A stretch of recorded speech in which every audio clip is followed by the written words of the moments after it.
Halo, selamat siang teman-teman. Apa kabar siang hari ini? Semoga teman-teman dalam keadaan sehat walafiat. Amin. Satu topik menarik yang hari ini kita mau bahas adalah Rafael Struijk, pemain timnas U23 kita yang terkena akumulasi kartu kuning sehingga nanti malam tidak bisa membela timnas U23 kita di pertandingan semifinal berhadapan dengan Uzbekistan. Jadi kita tahu Rafael Struijk di pertandingan melawan Yordania terkena satu kartu kuning, dan kemarin ketika berhadapan dengan Korea Selatan dapat satu kartu kuning lagi. Sayang sekali ya, akhirnya hari ini harus absen. Jadi kira-kira siapa pemain kita yang menggantikan posisi dan peran Rafael Struijk sebagai striker di depan, teman-teman? Ini menarik karena kita tahu kita masih punya 3 pemain ya, yang juga sama bagusnya dengan Rafael Struijk. Jadi yang pertama adalah Ramadhan Sananta, kemudian yang kedua Jim Kelly Schroyer, dan yang ketiga siapa lagi kalau bukan Hoki Caraka, pemain muda kita. Jadi kira-kira 3 pemain itu ya yang menurut hemat saya bisa menggantikan peran dari Rafael Struijk. Tapi menarik karena tipikal 3 pemain ini beda-beda, teman-teman.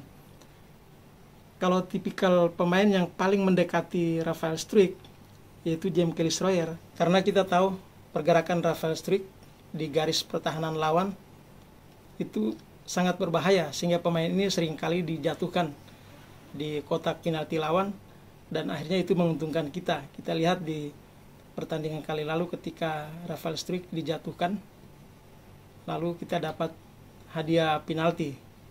Jadi saya pikir pemain yang paling pas untuk menggantikan peran dia yaitu Jim Kelly Schroyer. Kalau dari sisi gaya bermain ya, gaya bermain mendobrak pertahanan lawan dan lain sebagainya. Tapi kalau kita pingin seorang striker yang benar-benar striker murni, seorang bomber, ya pasti Ramadhan Sananta, karena secara postur juga bagus ya. Lawan kita malam ini kan posturnya tinggi-tinggi karena mereka kan sebenarnya masih etnis Eropa kan. Jadi Ramadhan Sananta cukup bisa mengimbangi. Namun karena posisi Ramadhan Sananta sebagai striker murni, biasa bermain sebagai striker murni, maka dia yang harus banyak disuplai bola oleh gelandang-gelandang kita. Lain halnya seperti Jim Kelly Schroyer, itu dia rajin turun ke bawah menjemput bola lalu bawa ke garis pertahanan lawan. Itu teman-teman, itu bedanya. Dan Hoki Caraka itu lebih mirip dengan Ramadhan Sananta. Tapi ya itu tergantung nanti strategi dari pelatih, coach STY mau memainkan siapa dulu, karena kita tahu 2 kali 45 menit harapannya langsung selesai ya, tim kita menang. Tapi kalaupun perpanjangan waktu, maka saya pikir opsi untuk 3 pemain tadi bisa diatur siapa yang dulu bermain, kemudian siapa yang nanti diganti, tergantung nanti kebutuhan tim, teman-teman. Tapi saya pikir ya kita punya 3 pengganti Rafael Struijk yang secara kualitas itu hampir setara, yaitu 3 pemain tadi. Memang kalau Hoki Caraka masih pemain muda, belum dapat banyak jam terbang. Saya pikir Hoki Caraka sekali-sekali diturunkan boleh lah, agar dia bisa punya jam terbang ya. Kalau tidak pernah diturunkan, bagaimana dia punya jam terbang kalau tidak pernah dikasih kesempatan?